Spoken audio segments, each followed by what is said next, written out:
لیکن صورتحال یہ ہے کہ اگر کسی نے انہیں مجبور کیا ہو، اور یہ بھی ہو سکتا ہے کہ سیاستدانوں کو بدنام کرنے کے لیے ہوگا کہ عمران خان تو ہو گیا ہے بھائی، یہ بھی ہو جائے بس ٹھیک ہے، مطلب ان کو ٹیکنوکریٹوں کی حکومت آ جائے اور ٹیکنوکریٹ اس ملک کو سنبھالے، جو کر ہی نہیں سکتے۔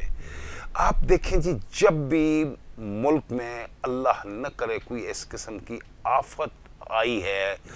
کسی بھی قسم کی کوئی مایوسی آئی ہے، تو آپ کو جو آپ کی پولیٹیکل لیڈرشپ ہے، کتنے بھی کرپٹ ہو جائیں، کتنے بھی ہو جائیں،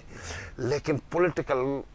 آپ کو لیڈرشپ نے اس کرائسس سے نکالا ہے۔ بالکل آپ نے دیکھ لیا جب مشرقی پاکستان ہم سے علیحدہ ہوا، دسمبر کی 16 تاریخ 1971 کو، تو ذوالفقار علی بھٹو اقتدار میں آئے۔ دسمبر 21 کو انہوں نے آ کے اقتدار سنبھالا، یو این سے ڈائریکٹ آئے۔ اس کے بعد 1972 مئی میں گئے اور جا کے اندرا گاندھی سے شملہ میں مذاکرات ہوئے۔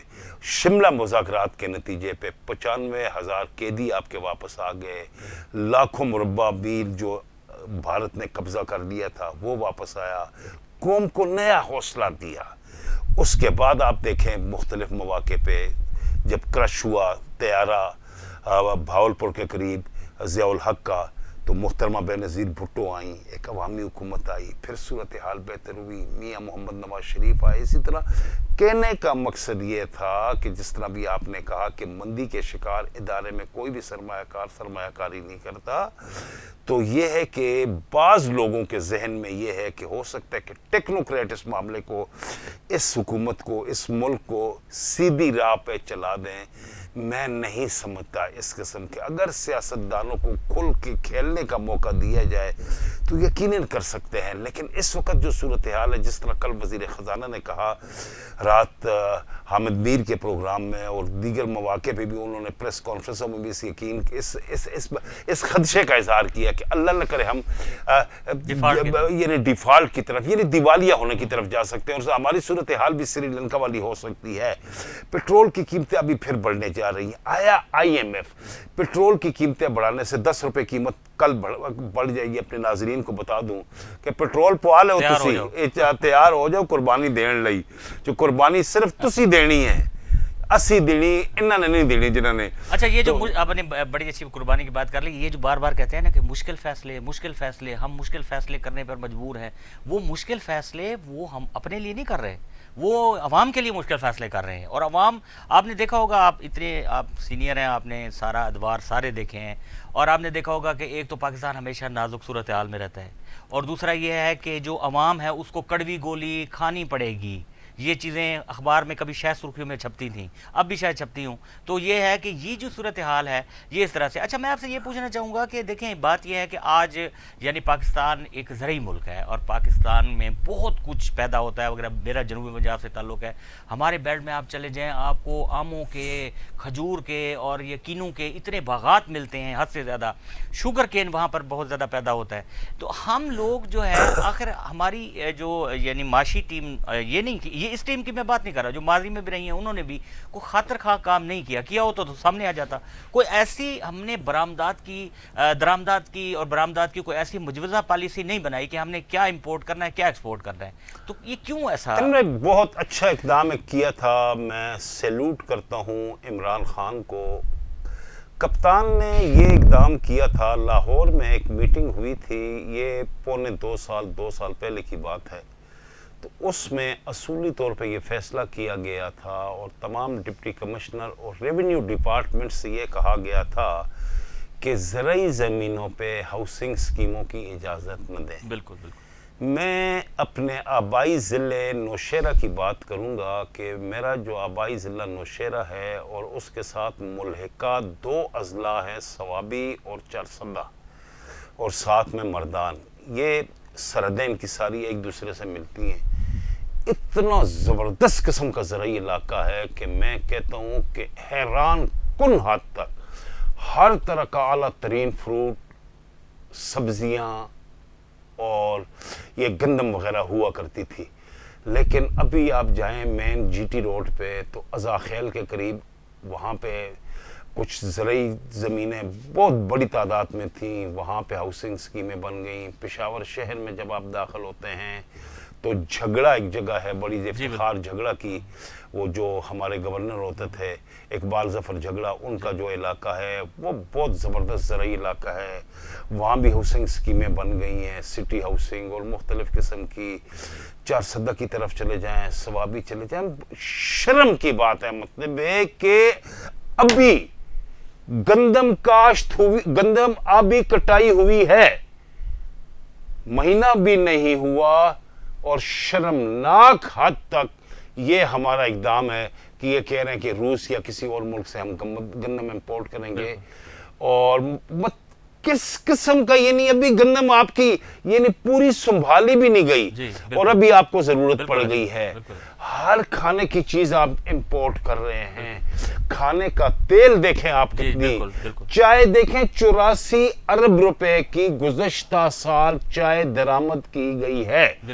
کینیا سے اور مختلف ممالک سے۔ پام آئل آپ امپورٹ کر رہے ہیں، کہاں سے؟ ملائیشیا سے اور دیگر ممالک سے۔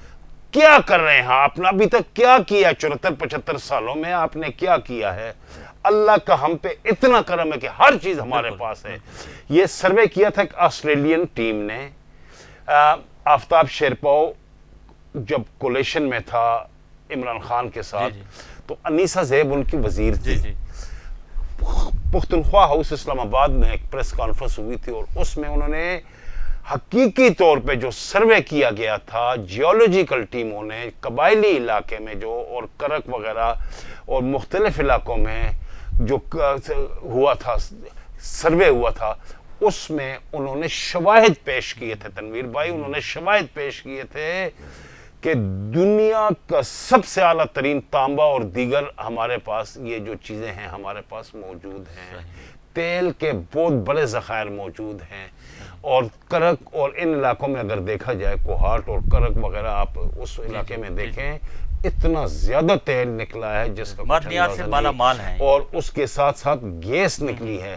لیکن یہ ہے کہ ہمیشہ ہماری جب نظر آپ کی جیب پہ ہوتی ہے کہ مجھے کتنا کمیشن ملے گا، اگر میں آپ کے ساتھ کمیشن کا وعدہ نہیں کرتا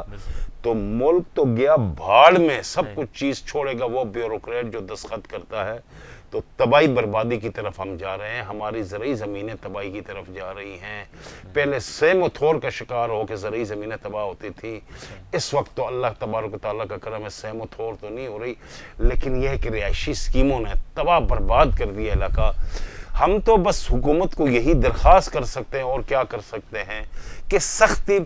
سے عمل کیا جائے، اور جو ضلعی حکومتیں ہیں اور ضلعی انتظامیہ ان کو سختی سے ہدایت کی جائے کہ مہربانی کر کے ہاؤسنگ سکیموں کے لیے این او سیز کا اجرا بند کر دیں، جو جاری ہو چکی ہیں ان پہ تو عمل درآمد کر لیں، ان کو بند کر دیں۔ اس لیے کہ آپ والی بات ہے، میرا تو دل مطلب میں ریئلی ذہنی طور پہ مجھے بہت شدید قسم کا دھچکا لگا ہے کہ اس وقت ہم گندم امپورٹ کرنے جا رہے ہیں۔ پہلے عام ہوا کرتے تھے، ملتان میں دیکھیں ایک ہاؤسنگ سکیم کتنی بڑی بن رہی ہے، اس نے تمام درخت کاٹ دیے ہیں کتنے بڑے ایریے میں، تو کیا اور یہ گرم علاقے ہیں جہاں پر تو دیکھیں ملتان کی آپ نے بات کی ہے، ملتان ہو گیا، یہ جو جنوبی پنجاب ہے، یہ سندھ کی ساری پٹی، یہ گرم علاقے ہیں، اور وہاں پر 47 سے 48 درجے تک جو درجہ حرارت ہے وہ جاتا ہے۔ تو وہاں پہ اگر آپ یہ کریں گے کہ درخت کاٹیں گے اور وہاں پر آپ ہاؤسنگ کالونیاں بنا دیں گے، تو وہاں ٹیمپریچر کا کیا صورتحال ہوگی؟ سبھی یعنی پوزیشن ہو جائے گی 52 کی طرف چلا جائے گا، اور کیا ہوگا مطلب۔ ہاں جی، بہت شکریہ عظیم صدیقی صاحب، بہت زیادہ مزہ آیا آپ سے گفتگو کر کے، بڑے تفصیل سے آپ نے جو ہے ساری باتیں بتائیں۔ جی ناظرین، بات یہ ہے کہ اگر قومیں مشکل میں جاتی ہیں تو اس کی وجہ صرف یہ ہوتی ہے کہ اس کی جو لیڈرشپ ہے وہ وقت پہ فیصلے نہیں کرتی، اور اگر وقت پر فیصلے بہتر نہ کیے جائیں تو پھر مشکلات تو آتی ہی ہیں۔ اسی کے ساتھ ہی اپنے میزبان کو آج کے پروگرام نیوز پوائنٹ سے اجازت دیجیے، اور آخر میں آپ سے یہی گزارش کہ ہمارے چینل کو سبسکرائب کریں، بیل آئیکن کو دبا دیں، اور ہماری ویڈیوز کو اپنے دوستوں میں زیادہ سے زیادہ شیئر کیا کریں اور لائک کیا کریں۔ اللہ حافظ۔